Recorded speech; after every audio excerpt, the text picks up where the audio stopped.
Today's webinar from ITWeb and Rubrik, we're talking about the state of data security, how to measure your data's risk. As we do know, it is quite a difficult situation out there for everybody. Cybercrime keeps increasing, data keeps being targeted more and more.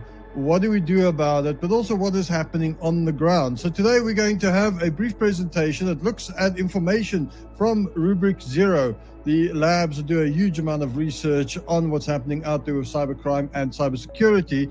It is a very serious problem, but there are very good solutions out there as well, something we will unpack today. Rubrik is a company based out of Palo Alto in California. Our mission is sort of to secure the world's data. We predominantly do that by sort of modernizing backup and recovery and providing data security capabilities.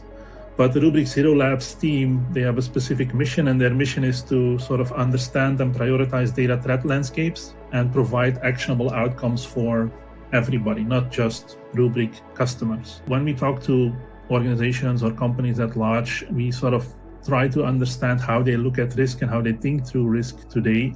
And I think an easy way to go about it is to look at sort of what is the likelihood that data will be impacted by an external entity, meaning a malicious actor.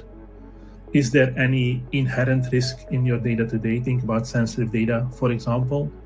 And if that sensitive data or that data is impacted by those external entities, what is then the impact to your organization that is likely to result from that? So we need to make sure that if people gain access to our environment, that particularly that sensitive data isn't impacted. So the goal that we need to go after is, data breaches and incidents will likely remain. They will keep happening. But how can we sort of make that zero consequence? So if people get access to an environment, how can we make sure that all of that sensitive data is safeguarded as best as we can? But then it's about how do you get data back as quickly as possible? So you need a very high speed of recovery, especially if you have a large impact of ransomware. But then next to that, you have to ensure that you're not reinfecting your network. So you need a system that can identify where potential malware or ransomware impact is in the backup, and make sure you're not restoring that data back into your production either. Paying for when there's a ransomware attack does not guarantee anything. I mean, most businesses who have suffered such kind of loss, many of them, it doesn't make a difference. You just have to have a proactive way to go about it. And so rethink your backup strategy, go immutable, think of your processes, make sure they are reviewed on a periodic basis.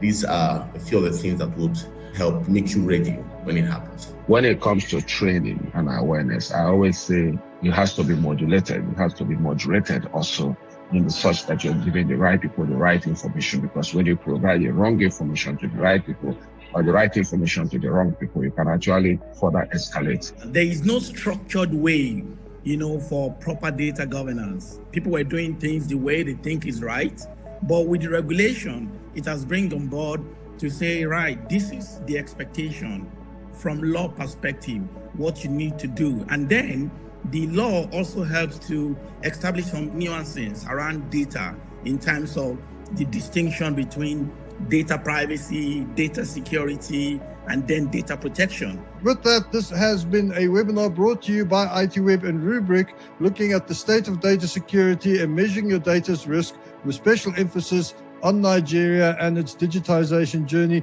Thank you very much for joining us today. My name is James Francis. I was your host. Please enjoy your afternoon, and we will see you soon. Thank you and goodbye.